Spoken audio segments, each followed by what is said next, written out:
सुनिए, आज हम लोग शुरू करते हैं 8th क्लास के 8वीं क्लास के पॉलिटिकल साइंस, ठीक है ना, राजनीतिक विज्ञान। ठीक है, हम लोग राजनीतिक विज्ञान का पहला चैप्टर संविधान, पहला चैप्टर क्या है, संविधान के बारे में आज पढ़ेंगे। ध्यान से देखिए सही बच्चे।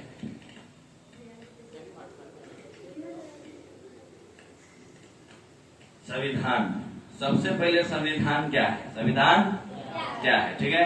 सुनिए, नियम और कानून का ऐसा संग्रह, नियम और कानून का ऐसा संग्रह जिसके द्वारा किसी भी देश को चलाया जाता है। समझ गए ना, नियम और कानून का ऐसा संग्रह जिसके द्वारा किसी भी देश को चलाया जाता है, उसी को हम लोग क्या कहते हैं, संविधान कहते हैं। उसी क्या कहते हैं, संविधान कहते हैं। नियम और कानून का ऐसा संग्रह जिसके द्वारा किसी भी देश को चलाया जाता है, जिसके द्वारा किसी भी देश को चलाया जाता है, उसी को हम लोग क्या कहते हैं, संविधान।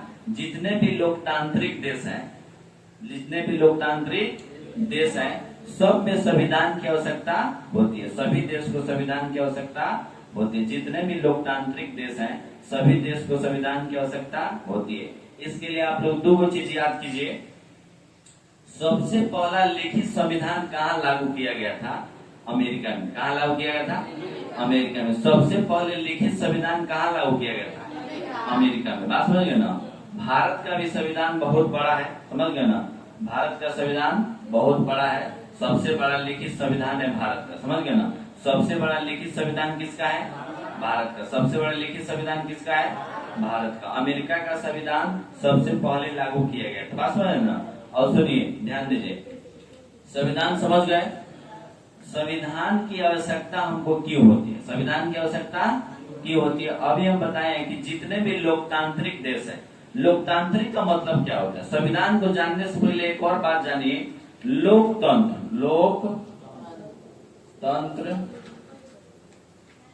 और राजतंत्र, लोकतंत्र और राजतंत्र, लोकतंत्र और राजतंत्र। लोकतंत्र का मतलब क्या होता है, ऐसी शासन व्यवस्था, ऐसी शासन व्यवस्था जिसमें जनता द्वारा चुनी हुई सरकार शासन करती है, जिसमें सरकार जनता द्वारा चुनी हुई सरकार शासन करती है, उसी को हम लोग क्या कहते हैं, लोकतंत्र। उसी को हम लोग क्या कहते हैं, लोकतंत्र। ऐसी शासन व्यवस्था जिसमें सरकार जनता द्वारा चुनी जाती है, जनता के लिए सरकार चुनी जाती है। यानी सरकार किसके हाथों में होती है, जनता के हाथों में। जनता जिसको चाहेगी उसको सरकार चुनेगी, जिसको नहीं चाहेगी उसको नहीं चुनेगी। एक और फायदा है लोकतंत्र में, लोकतंत्र में सरकार 5 साल पर बदली जा सकती है, 5 साल पर बदली जा सकती है। जब चुनाव आएगा तो आप जो है, अगर आप सरकार से खुश नहीं है, सरकार से सहमत नहीं है, तो आप दूसरा सरकार को वोट दीजिए, ठीक है, दूसरा किसी को जिताइए। यानी पब्लिक के हाथ में, किसके हाथों में। लेकिन राजतंत्र में जो है ना, राजतंत्र में सरकार पब्लिक के हाथ में नहीं है। राजतंत्र का मतलब होता है ऐसी शासन व्यवस्था जिसमें सरकार कौन चलाता है, राजा। कौन चलाता है, राजा चलाता है। उसी को हम लोग कहते हैं राजतंत्र। क्या कहते हैं, राजतंत्र। अब राजतांत्रिक व्यवस्था में किसी प्रकार के संविधान की जरूरत नहीं है। राजा जो कहेगा वही संविधान है, राजा जो कहेगा वही संविधान है। यानी राजतंत्र में मालिक कौन होता है, राजा होता है। मालिक कौन होता है, राजा होता है। तो राजा के देखिएगा, बहुत राजा तनाशाह होता है। पहले ऐतिहासिक दृष्टि से देखिएगा, इतिहास में नहीं देखे हैं, बहुत राजा तनाशाह होता है। तो राजा जो कहेगा वो पब्लिक जनता को मानना है, वो जनता को मानना है। बहुत राजा बढ़िया भी होता था, जो जनता को ध्यान देता था, बात सुने ना। लेकिन बहुत राजा खराब होता था, जो जनता पर बिल्कुल ध्यान नहीं देता था। तो राजतंत्र में दिक्कत है, ठीक है।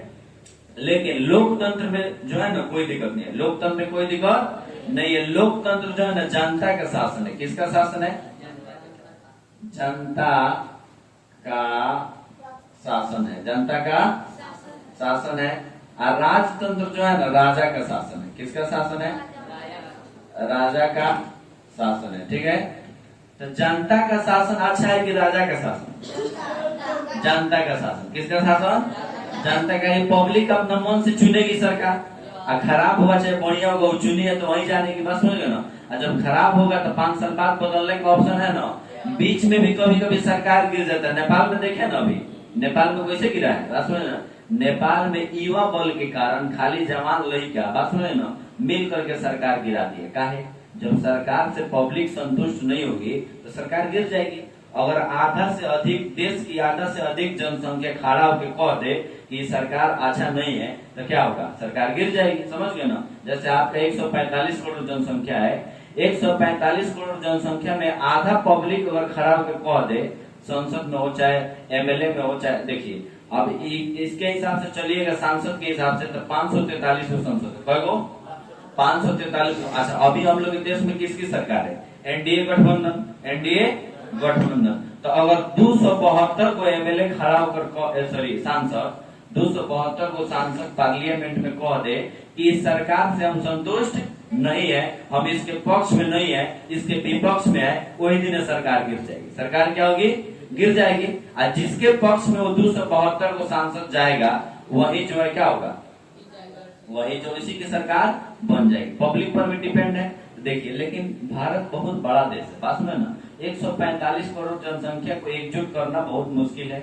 लेकिन नेपाल छोटा देश था, वहाँ की जनसंख्या एकजुट हो गई, वहाँ के लोग वो एकता में आ गए, ठीक है ना। आज जैसे एकजुट हुए सरकार गिर गया, सरकार क्या हुआ, गिर गया। बात सुनो ना, नए वहाँ का प्रधानमंत्री बने कौन, बालेंद्र शाह। कौन बने हैं, बालेंद्र शाह। याद रखिएगा नए प्रधानमंत्री कौन बने हैं, बालेंद्र शाह। अब भारत के नए जो उप राष्ट्रपति बने हैं सीपी राधाकृष्णन, सीपी राधाकृष्णन। समझ गए ना, सीपी राधाकृष्णन। याद रखिएगा 452 वोटों से उनको जिताया गया है, सीपी राधाकृष्णन, ठीक है। अच्छा हम लोग तो आ गए इधर लोकतंत्र और लोकतंत्र जान गए ना, लोक मने जनता, तंत्र मने शासन, राज मने राजा, तंत्र मने ऐसी शासन व्यवस्था जिसमें जनता द्वारा चुनी सरकार शासन करती है, उसी को हम लोग लोकतंत्र कहते हैं। ऐसी शासन व्यवस्था जिसमें राजा, मालिक देश कौन होता है, राजा होता है, राजा शासन करती है, उसके बाद उसका बेटा, उसके बाद उसका बेटा, पीढ़ी दर पीढ़ी चलता रहता है। आप लोग देखिएगा राजा का बेटा राजा बन जाता है, बात सुनो ना। उस वैसी शासन व्यवस्था को हम लोग क्या कहते हैं, राजतंत्र, ठीक है। अब आप ध्यान दीजिए कि संविधान की आवश्यकता किस शासन व्यवस्था में, लोकतंत्र में है कि राजतंत्र में, लोकतंत्र में। संविधान की आवश्यकता राजा को नहीं है, संविधान की आवश्यकता लोकतंत्र में, कच्छ में लोकतंत्र में। संविधान की आवश्यकता लोकतंत्र में इसलिए है कहे कि सरकार जो आप चुनिएगा किसके अनुसार चलेगी, तो संविधान के अनुसार, ठीक है। सबसे पहले संविधान का जो है ना पालन पोषण करना जो है, संविधान का जो है नहीं होता है कि संविधान की देख रेख करना, संविधान के नियमों के अनुसार चलना हर एक नागरिक का कर्तव्य है, देश के सभी नागरिक का कर्तव्य है। कोई भी व्यक्ति संविधान का उल्लंघन नहीं कर सकता। अच्छा आपका राष्ट्रगान बजता है तो सभी व्यक्ति खड़े नहीं होते, जब वो देश का प्रधानमंत्री हो, राज्य का मुख्यमंत्री हो, चाहे गांव का मुखिया हो, चाहे एक आम इंसान हो, बस में ना सभी व्यक्ति खड़े होते नहीं होते। तो ये एक प्रकार का सम्मान है, क्या है, सम्मान है। राष्ट्रगान के सम्मान में सभी व्यक्ति को खड़े हो जाना है, चाहे कोई भी आप काम कर रहे हो, कितना हो बड़ा काम कर रहे हो, राष्ट्रगान जब बज रहा हो तो उस समय आपको खड़ा हो जाना है, बात है ना। ये होता है राष्ट्रगान का सम्मान, बात है ना। इसीलिए जो है राष्ट्रगान का सम्मान करना जो है बिल्कुल क्या है, जरूरी है, ठीक है। उसी तरह संविधान का जो नियम है, संविधान का जो पालन पोषण है, हमारा देश इसी से चलता है, संविधान से चलता है। हर चीज का जो है ना मसला, हर चीज का जो भी नियम है वो संविधान में लिखा गया है। जज का नाम आप लोग जानते हैं, जो कोर्ट में फैसला देता है। वकील का नाम आप लोग जानते हैं, वकील जो है कोर्ट में केस लड़ता है। तो जज और वकील संविधान का जानकार होता है, बात समझिए ना। जज कोई भी फैसला सुनाता है तो बिना संविधान की जानकारी का नहीं सुनाता। आप देखिएगा जज कोई भी फैसला सुनाता है ना तो कहता होगा धारा 302 के तहत, धारा 307 के तहत, धारा 370 जो कश्मीर में था, बात समझ लो, अभी खत्म हो गया, बात समझ ना। तो ऐसे जो है फैसला जज सुनाता है तो धारा संविधान को मद्देनजर रखता है, अपना मन से नहीं ना सुनाता है। संविधान में बात लिखी हुई है कि कौन से जुर्म में जो है कौन सी सजा सुनाई जाएगी, ठीक है। जज उसी हिसाब से जो है फैसला सुनाता है। तो सभी लोकतांत्रिक देशों को अपने देश को चलाने के लिए, सरकार चलाने के लिए, देश में कोई भी काम करने के लिए, कोई नियम लागू करने के लिए, अपना कोर्ट व्यवस्था, न्यायिक प्रणाली को सही करने के लिए संविधान की आवश्यकता होती है, समझ गए ना। अगर आपसे कोई पूछे कि आपको संविधान की आवश्यकता क्यों है तो आप क्या कहिएगा, कहिएगा कि देश को चलाने के लिए, देश को चलाने के लिए, सभी लोकतांत्रिक देशों को चलाने के लिए एक नियम और कानून की आवश्यकता होती है। हमारा भारत देश भी लोकतांत्रिक है, तो भारत में भी संविधान है, भारत में भी संविधान है, बात समझे ना। इसलिए संविधान भारत में है। देखिए भारत का भी संविधान जो है बना हुआ है, बताए थे अभी, कितने टाइप का होता है? दो टाइप का। एक और ही शासन व्यवस्था होता है, राजतंत्र, लोकतंत्र और सैनिक शासन। कौन शासन? सैनिक शासन व्यवस्था। लिख देते हैं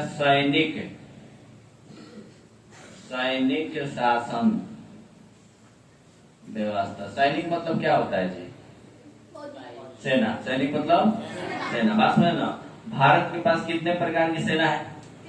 3 प्रकार के। कौन कौन? जल सेना, थल सेना, वायु सेना। अंग्रेजी में हम लोग नेवी कहते हैं, एयरफोर्स कहते हैं, आर्मी कहते हैं। ये इंडिया सरकार का सेना है, भारत सरकार का सेना है, बात समझो ना। भारत सरकार का ही सेना है 3 टाइप का। और दुनिया में सबसे ज्यादा जो है ना आर्मी किस देश के पास है? भारत के पास। किसके पास है? भारत के पास, बात सुना। कितने प्रकार की सेना है? 3 प्रकार का, जल सेना, थल सेना, वायु सेना। नेवी, एयरफोर्स, आपका ये आर्मी, समझ गए ना। नेवी, एयरफोर्स और आर्मी, 3 टाइप का सेना। सबसे ज्यादा आर्मी किस देश में है? भारत में। इंडिया सरकार का सबसे ज्यादा पैसा जो है, भारत सरकार का सबसे ज्यादा पैसा कथी पर खर्चा होता है? सेना पर। कथी पर? सेना पर। इसलिए खर्चा होता है क्योंकि देश की सुरक्षा कौन करते? सेना करते, बात सुनो ना। तो किसी किसी देश में क्या होता है, क्या होता था पहले कि सैनिक जो है ना, सैनिक सरकार के विरुद्ध चले जाते, सरकार के विरुद्ध। अगर सरकार ध्यान नहीं देगा सैनिक पर, सैनिक विरुद्ध में नहीं जाएंगे। सरकार नहीं मतलब ध्यान देगा सैनिक पर, नहीं ध्यान देगा तो सैनिक तो वो देश का रक्षा कर रहा है, सारा जिम्मेवारी तो उसी के हाथ में है। जब सरकार उस पर ध्यान नहीं देगी तो क्या होगा? सरकार के विरोध नहीं जाएगा, तो सरकार के विरोध जब जाएगा तो सरकार गिर जाएगी। तो उसी शासन व्यवस्था को हम लोग क्या कहते हैं? सैनिक शासन व्यवस्था। देखिए सरकार काहे ध्यान दे रही है सेना पर? मोदी साहब जो है हम लोग के सेना पर ध्यान देते हैं। हम लोग सेना पर इसलिए इतना ध्यान दिया जाता है कि सेना सरकार के विरोध में जाए नहीं। जैसे सरकार के विरोध में सेना जाएगी, सेना का भी अपना ताकत है, सरकार को क्या होगा? क्षति होगा, सरकार गिर सकती है, ठीक है। इसीलिए जो है सैनिक शासन व्यवस्था तब होता है जब किसी देश की सरकार जो है सेना पर ध्यान नहीं देती है, सेना पर ध्यान नहीं देती है। उस परिस्थिति को हम लोग क्या कहते हैं? सैनिक शासन व्यवस्था। समझ गए ना। सेना सरकार के खिलाफ हो जाएगी, ठीक है ना। और सुनिए, ध्यान दीजिए, भारत का वित्तीय वर्ष क्या है जी? भारत का वित्तीय वर्ष क्या है? वित्तीय वर्ष का मतलब समझ रहे हैं? जैसे आप जानते हैं कि नया साल कब आता है?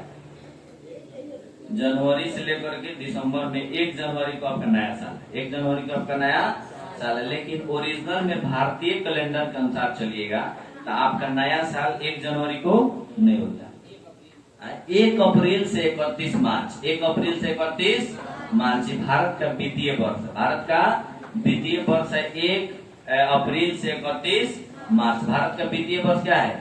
1 अप्रैल से 31 मार्च। लेकिन हम लोग कौन कैलेंडर को फॉलो करते हैं?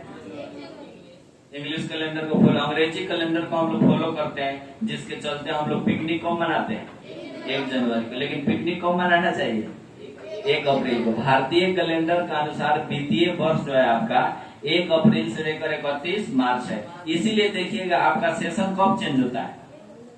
अप्रैल में सेशन चेंज होगा। मार्च में आपको फाइनल एग्जाम ले ली जाती है, ठीक है ना। मार्च में फाइनल एग्जाम लेने के बाद जो है आपका सेशन कब बदलता है?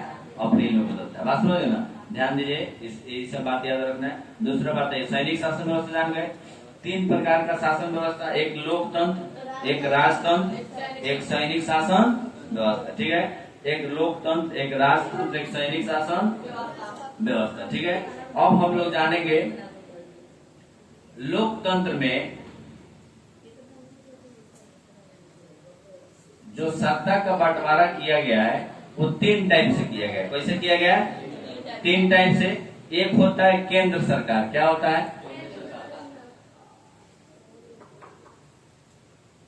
केंद्र सरकार। एक होता है राज्य सरकार। एक क्या होता है? राज्य सरकार। एक होता है केंद्र सरकार, ये तो एक होता है राज्य सरकार, ठीक है। और तीसरा होता है पंचायती राज व्यवस्था। पंचायती राज व्यवस्था, पंचायती राज व्यवस्था। तीनों से आप जानते हैं। देखिए, केंद्र सरकार को कहते हैं हम लोग जब विधान लोकसभा का चुनाव होता है, लोकसभा का चुनाव जब मोदी साहब बोला, जब प्रधानमंत्री चुने जाते हैं उसको हम लोग क्या कहते हैं? केंद्र सरकार। जब मुख्यमंत्री चुना जाता है तो राज्य सरकार। और जब मुखिया, सरपंच, वार्ड, समिति या जिला परिषद पंच को चुना जाता है तो पंचायती राज व्यवस्था, पंचायती राज व्यवस्था। यानी भारत का जो सत्ता का बंटवारा 3 टाइप से किया जाता है। सबसे बड़ा केंद्र सरकार जिसको हम लोग प्रधानमंत्री कहते हैं, उसके बाद राज्य सरकार जिसको हम लोग मुख्यमंत्री कहते हैं, उसके बाद गांव का एक मालिक होता है, गांव का जो मुख्य आदमी मुखिया होता है। क्या होता है? मुखिया। मुखिया को चुना जाता है पंचायत। यानी चुनाव कितने टाइप का? 3 टाइप, एक लोकसभा का, एक विधानसभा का, एक पंचायती राज व्यवस्था। यानी सत्ता को 3 टाइप से बांटा गया है, केंद्र सरकार, राज्य सरकार, पंचायती राज व्यवस्था। अच्छा, देश का जो सर्वोच्च नागरिक है वो कौन है जी? राष्ट्रपति। कौन है? राष्ट्रपति से बड़ा देश में कोई नहीं होता। बात में ना, देश का सर्वोच्च नागरिक कौन है? राष्ट्रपति। राष्ट्रपति से बड़ा देश में कोई नहीं होता। बात में ना, देश का सर्वोच्च नागरिक कौन है? राष्ट्रपति। बात में ना। अब सुनिए, राज्य में कौन है? राज्य में राज्यपाल। राज्य में राज्यपाल। देश में राष्ट्रपति, राज्य में राज्यपाल। बात में ना, देश में राष्ट्रपति, राज्य में राज्यपाल। सुनिए, लेकिन देखिए, भारतीय संविधान में सबसे बड़ा पद जो है ना राष्ट्रपति का है। कौन का है? राष्ट्रपति का है। और राज्य में राज्यपाल का है। लेकिन पावर किसके हाथ में होती है? प्रधानमंत्री। पावर किसके हाथ में होती है? बड़ा पद है राष्ट्रपति, ठीक है, लेकिन पावर किसके पास है? प्रधानमंत्री में, ठीक है ना। उसके बाद हम लोग केंद्र सरकार जान गए, राज्य सरकार, पंचायती राज व्यवस्था, 3 टाइप का शासन व्यवस्था। देश का सर्वोच्च नागरिक कौन है? राष्ट्रपति है।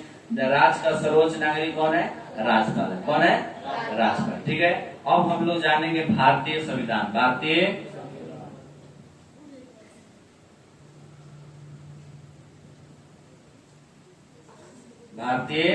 संविधान। सुनिए, यह दुनिया का सबसे बड़ा लिखित संविधान है। बात समझ ना, भारतीय संविधान जो है यह दुनिया का सबसे बड़ा लिखित संविधान है। यह दुनिया का सबसे बड़ा लिखित संविधान है। बात समझ ना, भारतीय संविधान बनाने में 2 साल 11 महीना 18 दिन लगा। 2 साल 11 महीना 18 दिन लगा। आपको पता है हमारा देश अंग्रेजों का गुलाम था, अंग्रेजों का गुलाम था। उसके बाद जो है भारतीय संविधान जो है बनना कब स्टार्ट हुआ? जब अंग्रेज कह दिया कि हम भारत को आजाद कर देंगे, आप संविधान बनाइए, तो भारतीय संविधान बनना स्टार्ट हुआ। सुने ना, भारतीय संविधान की पहली बैठक जो हुई है 9 दिसंबर 1946। 9 दिसंबर 1946 पहली बैठक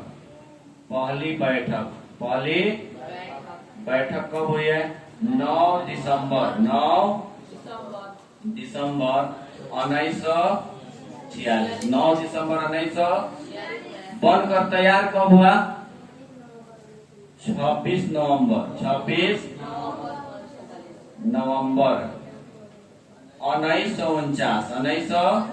उस दिन ही बनकर तैयार हो गया। लेकिन भारतीय संविधान लागू कब हुआ है? 26 जनवरी 1950। 26 जनवरी 1950। बस इसके पीछे भी रीजन है, समझ गए ना। अगले क्लास में आप रोज ये सब जानिए कि 26 जनवरी को काहे संविधान लागू हुआ। बस है ना, संविधान लागू कब हुआ? लागू हो गया है 26 जनवरी 1900। तब से हम लोग प्रतिदिन, उस दिन से हमारा देश क्या गणतंत्र हो गया। क्या हो गया? गणतंत्र, यानी एक संविधान को मानने वाला हो गया। इसीलिए 26 जनवरी को हर एक वर्ष जो है गणतंत्र दिवस मनाया जाता है, रिपब्लिक डे। क्या मनाया जाता है?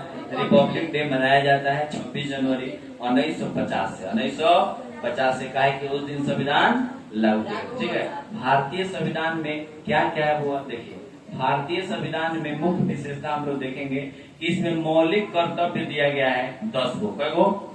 मूल कर्तव्य 10 गो है। कितना है? 10 गो है। कुछ बातें जान लीजिए, ज्यादा डिटेलिंग में अभी 8th क्लास में आप है तो ज्यादा डिटेलिंग में नहीं जाएंगे, कुछ बातें जान लीजिए। भारतीय संविधान में मूल कर्तव्य 10 है। कितना है? 10 है। भारतीय संविधान में मौलिक अधिकार कितना है? 6 है। कितना है? 6 है। बात में याद कीजिए, मूल कर्तव्य 10, मौलिक अधिकार 6। मूल कर्तव्य 10, मौलिक अधिकार 6। सुनिए, पहली बैठक संविधान की कब हुई? 9 दिसंबर 1946। 9 दिसंबर 1900 बनकर तैयार कब हुआ? 26 नवंबर 1949। लागू कब हो गया? 26 जनवरी 1950। संविधान बनाने में कितना दिन? 2 साल 11 महीना 18 दिन। 2 साल 11 महीना 18 दिन। संविधान बनाने में सबसे अहम भूमिका किसका है? भीमराव अम्बेडकर। भीमराव, जिसको हम लोग बाबा साहब कहते हैं, बाबा साहब भीमराव अम्बेडकर संविधान बनाने, संविधान के प्रारूप समिति के अध्यक्ष, प्रारूप समिति के अध्यक्ष, प्रारूप समिति के अध्यक्ष कौन थे? प्रारूप समिति के अध्यक्ष, प्रारूप समिति के अध्यक्ष कौन थे? भीमराव अम्बेडकर। अस्थायी अध्यक्ष कौन थे? हाँ, ये सवाल है संविधान से रिलेटेड। अस्थायी अध्यक्ष राजेंद्र प्रसाद, डॉक्टर राजेंद्र प्रसाद। चलिए, डॉक्टर राजेंद्र प्रसाद अस्थायी अध्यक्ष थे। ठीक है। अब भैया संविधान में जो अधिकार दिए गए उसको देखिए। सबसे पहले हम लोग जानेंगे स्वतंत्रता का अधिकार। स्वतंत्रता का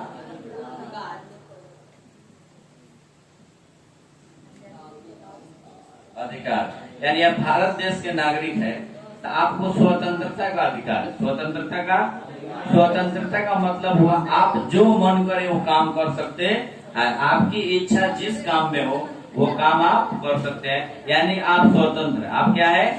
स्वतंत्र है। सरकार की तरफ से कोई दबाव नहीं है कि आप मास्टर बनिए। ठीक है ना? सरकार की तरफ से कोई दबाव नहीं है। संविधान में ऐसी कोई बात नहीं लिखी गई है कि फलाना आदमी वकील बनेगा, फलाना आदमी डॉक्टर बनेगा, फलाना आदमी पढ़ाई बनेगा। ऐसी बात लिखी गई है?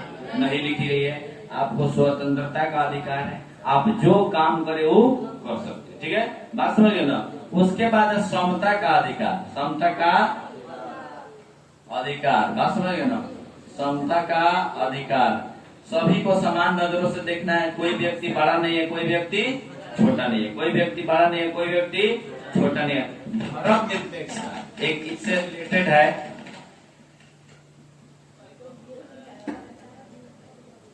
धर्म निरपेक्षता, धर्म निरपेक्षता का मतलब होता है भारतीय संविधान में यह लिखी गई है कि भारत देश जो है कैसा है? धर्म निरपेक्ष है। यानी भारत देश धर्म निरपेक्ष है। धर्म निरपेक्ष का मतलब होता है यहाँ सभी धर्मों को समान नजरों से देखा जाएगा। यहाँ सभी धर्मों को समान नजरों से देखा जाएगा। बात समझे ना? यहाँ सभी धर्मों को समान नजरों से देखा जाएगा। कोई भी धर्म बड़ा नहीं है, कोई भी धर्म छोटा नहीं है। सभी धर्म को समान अधिकार दिया जाएगा, सभी धर्मों को समान नजरों से देखा जाएगा। बात समझे ना? हाँ, यहाँ ईद भी बनेगी, समझ गए? दुर्गा पूजा भी बनेगी, दिवाली भी बनेगी, होली भी बनेगी। ठीक है। यहाँ जो है किसी प्रकार का भेदभाव नहीं रखा जाएगा, ये भारतीय संविधान में लिखी गई है। ठीक है। उसके बाद बहुत सारे अधिकार दिए गए हैं। बात समझ ना? संपत्ति का अधिकार है, यानी आप पैसा जितना चाहे, मतलब सरकार को टैक्स दीजिए, आप पैसा रख सकते हैं। ठीक है, पैसा रख सकते हैं। उसके बाद जो है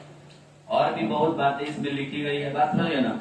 समता का, स्वतंत्रता का, धर्म निरपेक्षता, संपत्ति का अधिकार, शिक्षा ग्रहण करने का अधिकार है सभी व्यक्ति को। ठीक है। ये सब मौलिक अधिकार भारतीय संविधान में दिए गए। कुछ कर्तव्य भी दिए गए। भारतीय संविधान का विश्लेषण तो बहुत बड़ा है। बात समझे ना? बहुत बड़ा है भारतीय संविधान की विश्लेषण, इसीलिए लेकिन आप 8th क्लास में है तो अभी आपको जितना जानना है उतना आपको बता दिया। बात समझे ना?